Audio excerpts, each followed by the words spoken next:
यदि आप आध्यात्मिक विचारधारा के व्यक्ति हैं, आध्यात्म में आपको रुचि है, भक्ति भावना आपके मन में है और आप मांसाहार नहीं करते, शराब नहीं पीते, किसी प्रकार का व्यसन नहीं करते, लेकिन आप प्याज लहसुन का सेवन करते हैं, तो मन में एक प्रश्न उठना स्वाभाविक है कि क्या प्याज लहसुन के सेवन से पाप लगता है? क्या प्याज लहसुन खाने से पाप होता है? और आपके मन में निश्चित तौर पर यह प्रश्न अवश्य आया होगा। तो यह प्रश्न बहुत ही विचारणीय है, विचार करना होगा, प्रश्न को गौर से समझना होगा और इसके हर पहलू को समझ करके हमें निर्णय करना होगा। सबसे पहले तो हम समझते हैं कि मांसाहार क्या है और क्या प्याज लहसुन भी मांसाहारी है। तो सबसे पहले हम समझते हैं कि प्याज लहसुन और मांस में क्या ताल्लुक है। आगे बढ़ने से पहले आपके लिए एक जरूरी सूचना है।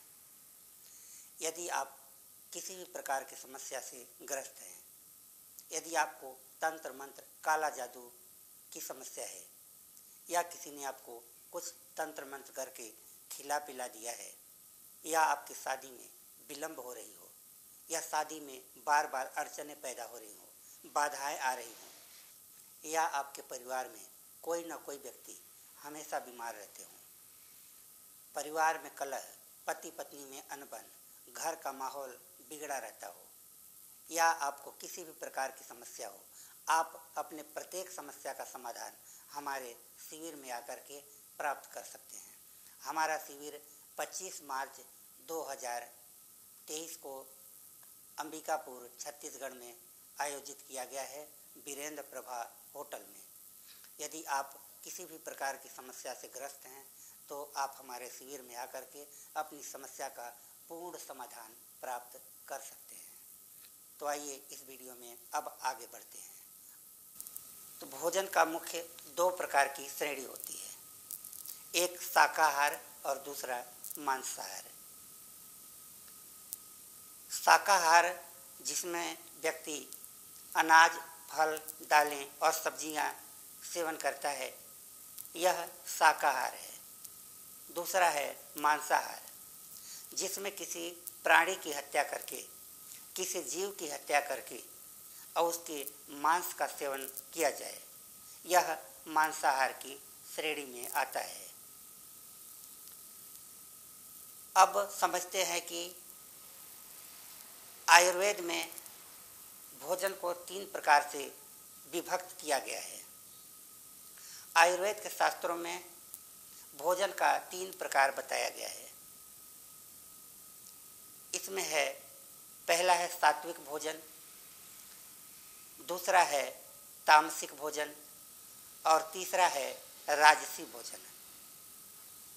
सात्विक भोजन जिसमें सिंपल दाल, चावल, रोटी, सब्जी, यह सात्विक भोजन की श्रेणी में आता है।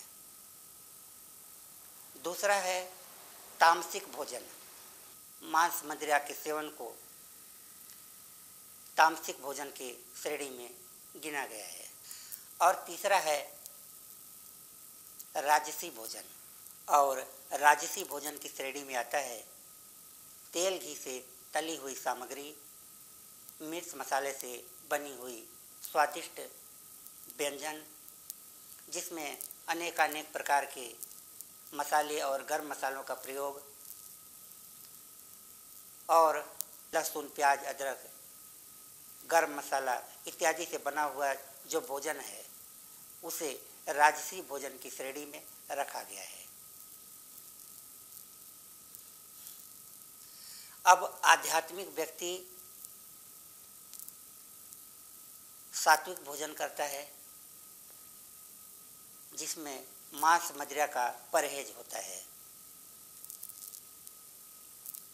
कुछ आध्यात्मिक व्यक्ति ऐसे भी हैं जो कि किसी भी प्रकार का मांस मदिरा का सेवन नहीं करते, यहाँ तक कि लहसुन प्याज का भी सेवन नहीं करते।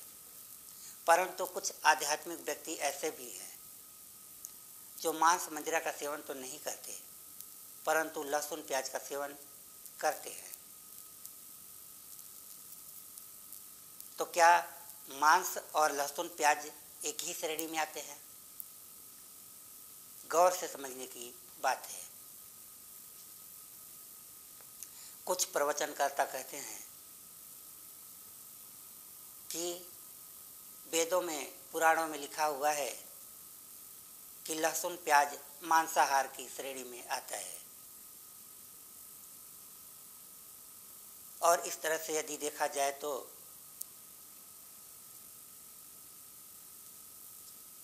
आध्यात्मिक व्यक्ति को लहसुन प्याज का सेवन नहीं करना चाहिए। लेकिन यदि हम आयुर्वेदिक दृष्टि से देखें तो दुनिया में जितने भी पेड़ पौधे हैं वे आयुर्वेद के अंतर्गत आते हैं और सभी प्रकार की पेड़ पौधे और जड़ी बूटियों की एक विशेषता होती है। सभी प्रकार के पेड़ पौधों या जड़ी बूटियों में एक विशेष तासीर होती है। और यह सही है कि यदि आप साधना करते हैं, यदि आप पूजा पाठ करते हैं और यदि लहसुन प्याज का पूजा के समय में उपयोग करते हैं तो लहसुन की प्राकृतिक जो है गर्म है और यह उत्तेजना पैदा करता है। यह मन में व्याकुलता पैदा करता है, मन को शांत नहीं रहने देता, पूजा पाठ में मन नहीं लगने देता है। इसलिए कहा गया है कि साधना के समय लहसुन प्याज का सेवन नहीं करना चाहिए। लेकिन ऐसा कहीं पर भी लिखा नहीं है कि लहसुन प्याज मांसाहार की श्रेणी में आता है या फिर यह लहसुन प्याज मांसाहारी है। कहीं पर भी ऐसा उल्लेख नहीं है। अब कुछ लोग कहते हैं कि जब समुद्र मंथन से अमृत निकला तब देवताओं और दैत्यों में अमृत को पीने के लिए होड़ मच गई। तब भगवान विष्णु ने मोहिनी का अवतार लेकर और सबको समझाया कि सबको अमृत मिलेगा, और ऐसा कह के उन्होंने सबसे पहले देवताओं को अमृत बांटना शुरू कर दिया। और दैत्यों के बीच एक राहु नाम का दैत्य चालाकी से देवताओं के बीच आकर के और अमृत का सेवन करना चाहा। पहले तो देवता पहचान नहीं पाए और उन्होंने उसे भी अमृत दे दिया। परंतु जब देवताओं की समझ में आई तो भगवान विष्णु ने तुरंत चक्र निकालकर राहु की गर्दन काट दी। और कहा जाता है कि उसके मुंह से अमृत की बूंदें गले से होते हुए धरती पर गिर गई और इसी से प्याज और लहसुन का उत्पत्ति हुआ। परंतु यह तर्कपूर्ण बात है। इससे प्याज लहसुन की उत्पत्ति का कोई भी प्रमाण नहीं मिलता है। अमृत से या ब्लड से, खून से किसी भी चीज़ की उत्पत्ति संभव ही नहीं है। यह एक कोरा कल्पना है।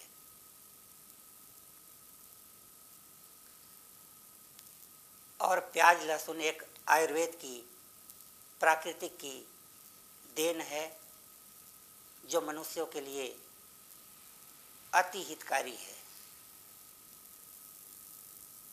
और इसे मांस मंदिरा के समान समझना बिल्कुल गलत है। उदाहरण से समझते हैं, एक व्यक्ति है जो कि मांस मंदिरा का सेवन नहीं करता है, लहसुन प्याज का सेवन नहीं करता, पूजा पाठ भी करता है, लेकिन पूजा करते हुए भी उसके मन में नाना प्रकार के व्यभिचार के कर्म आते रहते हैं। उसका मन शुद्ध नहीं है, मन में हमेशा गलत विचार आते रहते हैं।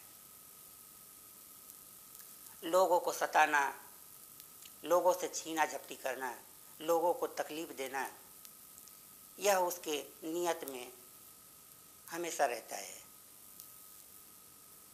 हमेशा उसके विचार में हमेशा यही रहता है कि किसे मैं परेशान करूं, किसे तंग करूं। किसी के बहन बेटियों को गलत निगाह से देखता है, बुरी नज़र से देखता है, तरह तरह के दुष्कर्म करता है,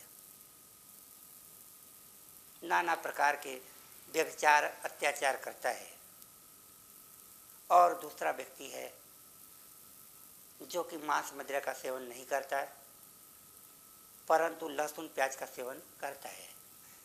वह भी पूजा पाठ करता है, लेकिन पूजा में वह बिल्कुल शुद्ध मन से पूजा पाठ करता है, भगवान की सेवा करता है, लोगों के सेवा का भाव उसके मन में कूट कूट कर भरा है। किसी भी व्यक्ति को गलत दृष्टि से नहीं देखता है, हमेशा परोपकार की सोचते रहता है। कोई भूखा व्यक्ति यदि उसके सामने आ जाए तो अपना खाना देकर उसकी भूख मिटाता है, कभी झूठ नहीं बोलता, अत्याचार नहीं करता, किसी भी प्रकार का दुष्कर्म नहीं करता, दीन दुखियों की सेवा करता है। कोई भी व्यक्ति यदि ऐसा मिल जाए जिसे उसकी सहायता की आवश्यकता है तो वह तुरंत उसकी सहायता करने के लिए आतुर रहता है। मन में बहुत अच्छे विचार हैं, उसके अच्छे ख्यालात हैं, दिव्य विचार हैं।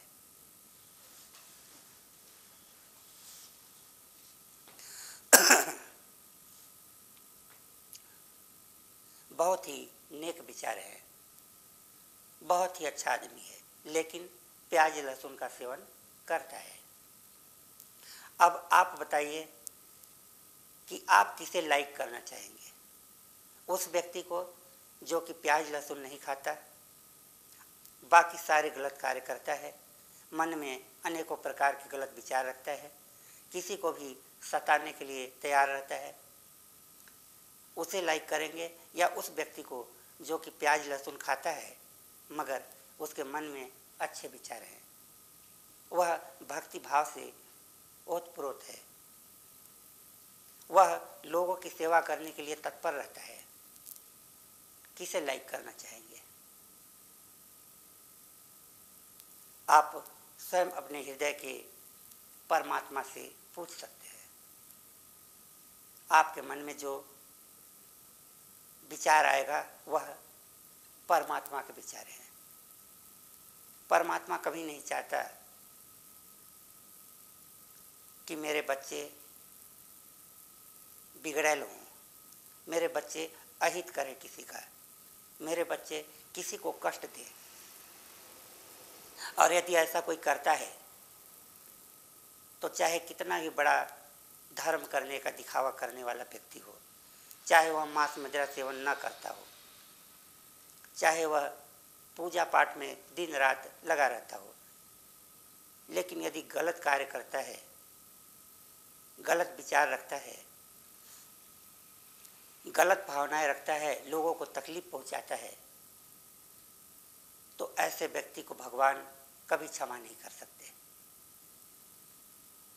बल्कि जो व्यक्ति प्याज लहसुन खाता है और वह भक्ति भाव से रहता है, सामने वाले व्यक्ति को कभी नुकसान नहीं पहुंचाता, प्रत्येक प्राणी के लिए दया भाव रखता है, ऐसे व्यक्ति को हमेशा भगवान क्षमा करते हैं, चाहे कैसा भी अपराध हो जाए। एक बार, दो बार, तीन बार अपराध क्षमा होता ही है, लेकिन जो हमेशा अपराध करता है उसके अनेकों पुण्य नष्ट हो जाते हैं। और यदि आप भी उन्हीं लोगों में से हैं जो कि प्याज लहसुन खाते हैं मगर लोगों के प्रति दया भाव रखते हैं, भक्ति भाव रखते हैं,